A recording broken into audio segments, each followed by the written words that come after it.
Hello class, how you doing? My name is Eric Mills. Today, my topic is why I think military service personnel should not be armed on a military installation. Now understand what I said. I said I don't think they should be armed. I didn't say that military personnel cannot have a concealed weapon on a military installation because they can. If you're residing in the military barracks, as long as you notify your command, they will store that weapon in the arms room. If you're residing in family housing, you can report to the provost marshal office and then register that weapon, and then still take that weapon back home. Because the military understand that before you join the service, that you had a concealed weapon, because you let them know that.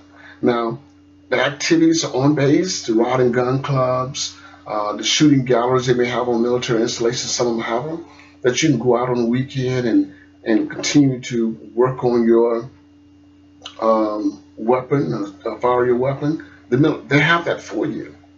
But one thing they don't have for individuals walking around with concealed weapons. That's always been in the law on those military installations, and I don't think it have changed. I don't think they have lightened that up at all, because you already have your law enforcement down in place on the base. You have your DoD security police on base, and also throughout the base, after duty hours, you have your staff duty NCOs, you have your motor pool guards, and you have the ones that's managing the quarters that individuals live in. And throughout the military housing area, you have military police make their runs through there. So they are equipped with the things they need on base. They don't need individuals walking around with concealed weapons. And throughout my speech, I will point out these things to you.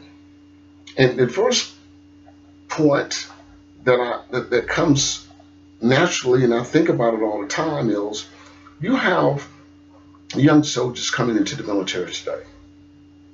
And you have not only young, you have older soldiers in the military. Everyone go through something in life.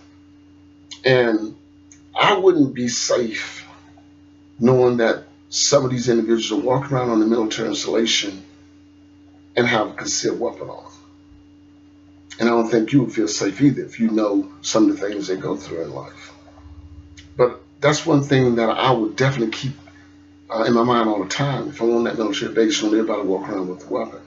Now, I've been in the military 28 plus years, and I truly believe in the Second Amendment. Everyone should be able to bear arms. I have nothing against that at all, but I have never had a concealed weapon. The weapon I ever fired in my whole career, in my life, was in the military. And it taught me how to utilize the different weaponry systems they have. And we go twice a year. Some people go once a year. And I don't think I ever had the need to have one. I've been stationed throughout the United States and abroad. And every installation I have been stationed at, all of them have the same rules. And you must identify that you have that concealed weapon and turn it in. So just say, for instance, they changed that law, or that directive, 52-10, or that AR, or Army Regulation 190-14, and give these individuals, or give individuals in the armed forces rights, and civilians, to carry concealed weapons on military bases. Then you have them in the commissary, people in the commissary with concealed weapons. You have people in the post exchange, base exchange, military Marines exchange, place where people go to shop, and with kids with them. And you have people walking around with concealed weapons. Just think about that. What impact would it have on someone to see someone walk around with it? And then think about if you have someone out there that's not used to having a weapon on them, but being that the base allowed them to do that, and they walk around with one and happen to drop that weapon and the round is in that chamber, and it goes off and hit an innocent bystander. These are the things that the commanding generals of those installations think about when that decision or when something like that comes down. Of course, They can make a decision. So yeah, everybody can have a concealed weapon. That's just one more word they must worry about. And not only that, the leaders must think about every day. Because see, in the military, I was brought up on order and discipline. Uh, and so therefore, as I became a sergeant major in the Army, just my rank itself um, carry out authority. And if I'm talking to a young soldier or young Marine, anyone, they see that sergeant major there, they will give me the utmost respect because of who I am. But now, if you have some young soldier that's having some personal issues, and you there to engage in that soldier something that he was doing wrong, and he become totally upset, but he have an arm, or he's armed with a concealed weapon. You think he's gonna give you that same respect if he didn't have that arms weapon? I don't think so. So that's something you got to worry about. What it will take away from the leadership. The leadership won't be able to do their job very effectively because everyone is armed, and you don't know who's gonna pull the trigger first.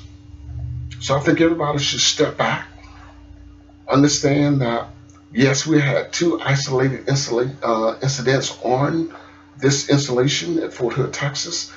One late last year in November, and one this year in April. And when I say isolated incidents, that's what it is, isolated incidents. Because if the law enforcement was present en route to that area like they were, but present at that area, and this individual had on his mind to do some damage to someone because he disagreed or they disagreed with what went on, he was going to do it. And after he did that, did his damage, you notice that when the law enforcement officer arrived there and drew her arms at him, he killed himself. So he knew what he wanted to do, and that's how far he wanted to go with it. And those are isolated incidents. Now you think about young soldiers living in the barracks, and they're all carrying a concealed weapon. That would be very dangerous. That's my opinion. It would be very dangerous because you have young soldiers. Sometimes they're not thinking right when they're drinking and shouldn't be drinking, and something can easily occur inside those barracks. And I don't care how fast the military police get there.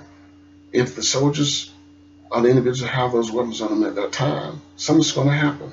And you think about it today. You have a lot of young soldiers in the military that at one given time before ending the service affiliated gangs. And probably some of them are still affiliated with gangs. And just imagine something go wrong with one of the units. And this gang members in one unit and one another unit, they want to come in and settle the difference. And my thing is, what about the innocent bystanders that's there? Don't have no idea what's going on, and something like that happen. We don't need to put them in that situation. We don't need to put anyone in that situation. But with my closing here, the conclusion of my speech here, I want you to think about something, audience. Let's think about this here.